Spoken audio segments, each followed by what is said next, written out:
Chapter 3, Section 3.1, Exponential Functions and Their Graphs. Section objectives are here. We'll start with exponential functions. What makes something an exponential function is when you have an x in the exponent and the base is a constant. So, for example, it might be like 2 to the x or 3 to the x. Those would be exponential functions. A has to be positive, so it'd be like, 2 to the x, 3 to the x, and then that would be like the parent function. If there's a negative in front, it would reflect it, but the parent functions or like the original exponential functions will be some number to the x. We have a couple of just examples to get us going. These are examples of exponential functions, and then if you have to plug a number in for x, the first one, if you did like f of negative 3.1, that would be 2, and then the exponent would be negative 3.1. So if you have a calculator, you might have to press the caret key or the exponent key, and then you can plug it in and evaluate it. Same with these others, you would plug in x for the x in the exponent. So if you're, whatever calculator you're working with, you want to practice this and make sure that your solutions are coming out how they should be. Make sure that you're plugging them in, in the right order of operations. Here you have to plug in a fraction, so you just have to be extra careful. When you're looking at graphing exponential functions, we'll start just like we do normally with a t-table. We'll just start with graphing 2 to the x, so we see what the graph of an exponential function would look like. 2 to the negative 3 would be 1/8. 2 to the negative 2 would be 1/4. This would be 1/2. Anything to the 0 is 1. 2 to the 1 is 2. 2 to the 2 is 4.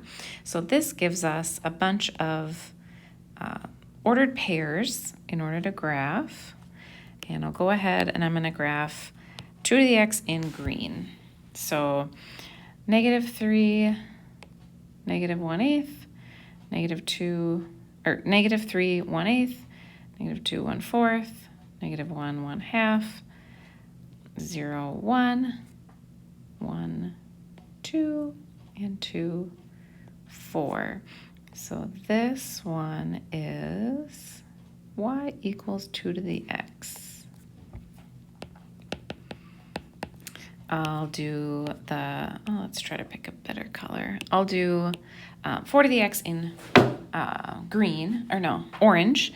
So this first one, 4 to the negative 3 would be 1/64, 1/16, 1/4, 1, 4, and 16. I'm going to graph that right in the same graph. I want to be able to compare them.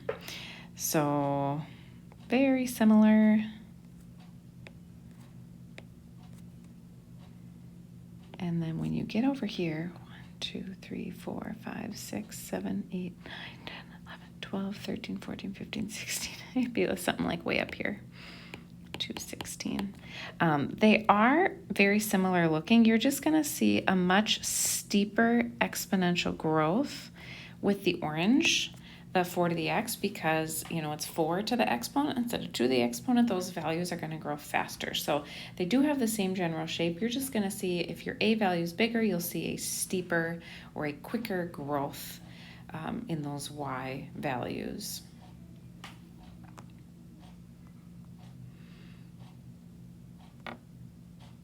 All right, so looking at all of the characteristics of every exponential graph, domain, you can put in any x any number for x, so your domain is all real numbers. Range, you're always going to see your range or like the height of your graph being above the x-axis, so your range is from 0 to infinity, not including 0.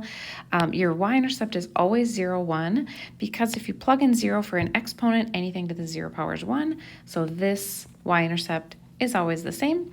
It's always going up, and then the x-axis ends up being a horizontal asymptote. Also, it's continuous. Now, that would be on just the parent functions. Once we start moving these functions up, down, left, right, stretch, compress with changing the A, reflecting, all the transformations that we've learned about earlier in the year, then these things can change, but this is what the characteristics would be for an exponential function, just a plain parent function. When you have a negative in the exponent, you'll see your exponential decay. Instead, it's going down instead of the growth going up. So that is a y-axis reflection.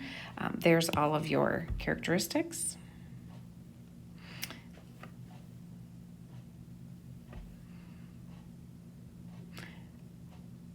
All right, when we go and solve an equation that involves an exponential expression like 3 to the x minus 1 or x plus 1, x is in the exponent, and so it's an exponential expression here on the right. There's a couple different ways to solve this. I'm going to show you using the one-to-one property, which one-to-one property is going to say, well, if you can get, you don't have to write this down yet, but if you can get like 3 as your base on both sides with some exponent on both sides, you can actually say, okay, if it's 3 as your base on both sides, you can go ahead and take away the 3 and just work with exponent equals exponent. And it's because the 3 equals 3, your 3 is bases, those, they're the same. And so you can disregard them and just look at your exponents being the same and making those your full equation. So how I'm going to do that is I'm going to take the 9 and, okay, I see on the right I have a base of 3. I look at the 9, I'm like, well, I could rewrite 9 with a base of 3. So instead of 9, I'm going to replace it with something that equals 9.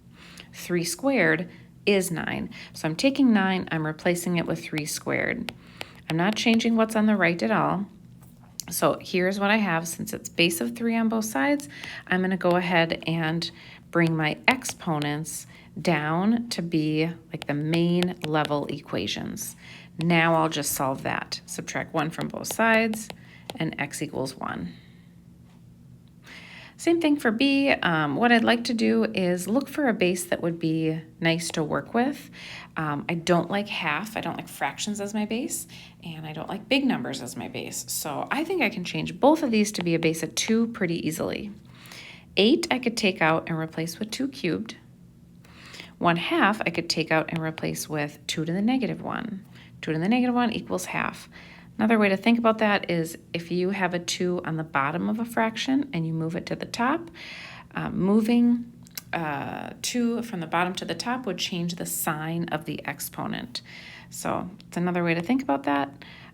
Keep that all in parentheses with your exponent, and now I have my goal, which was same base on both sides. So I'm not really canceling out my 2's, I'm just disregarding them, and I'm going to work with just my exponents. When you have an exponent with another exponent, the properties of exponents are that you multiply them. So on the left we have negative x, on the right we have 3, and then I'll solve that. So that would be x equals negative 3.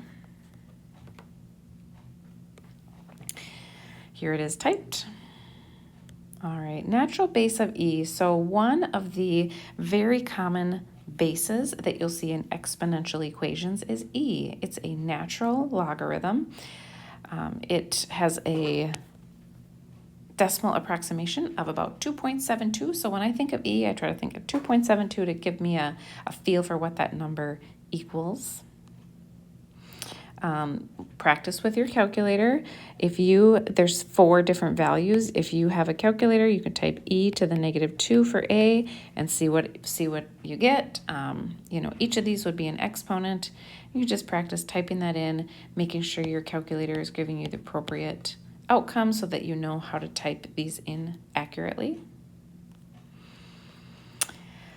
One of the applications for exponential functions is a financial application. It is compound interest, and compound interest is just if you earn interest on some investment that you have, some account that you have money in, that interest, instead of being sent to you and you get to take that home, they'd plug it right back into the account, so you have more in the account. When it grows in the next time period, it would get even bigger, and so it leads to exponential growth with, depending on what you're talking about. Usually this is money. So there are 2 formulas that I'd like you to be familiar with.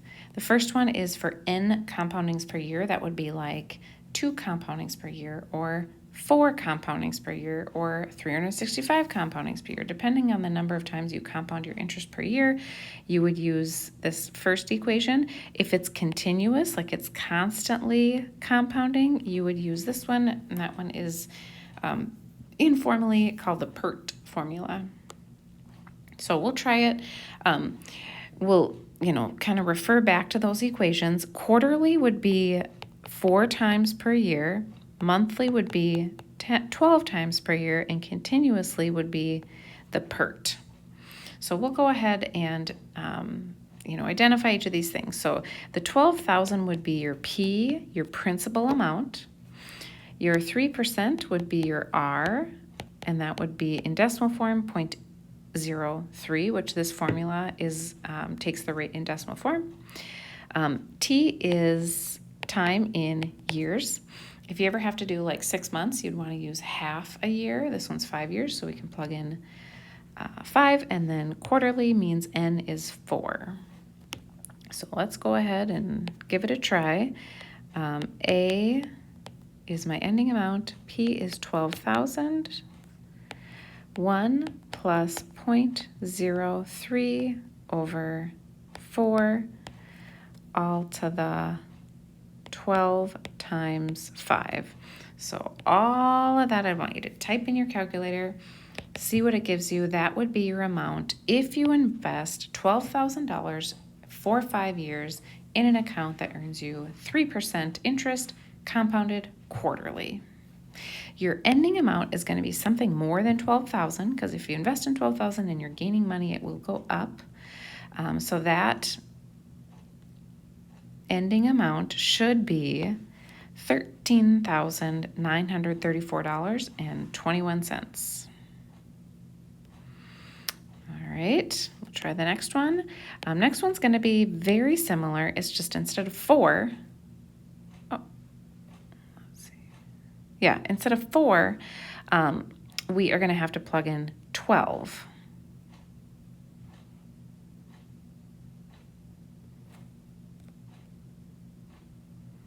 And I got ahead of myself. This one should have been 4. So this one, N is 12. This one, N was 4. So I was looking at this. Part A, N is 4. So you should see a 4 here and a 4 here. For part B, N is 12. So we'll see a 12 there and a 12 there. But all the other numbers stayed the same.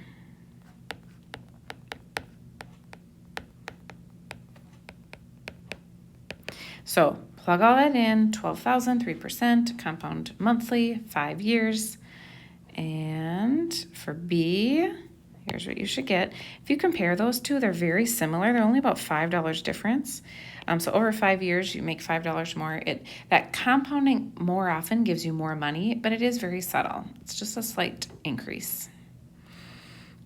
All right, part C is continuously, so then we're going to have to use the PERT formula. Principal is 12,000. E is a constant, so we leave that as E. R is 0.03, and T is 5. So plug all that in, see what you get. We are compounding even more. Continuously is more than monthly, so we should get an answer slightly more than A and B. And with that, we get something that's $3 more. So just a little bit more. That would be our final answer for C.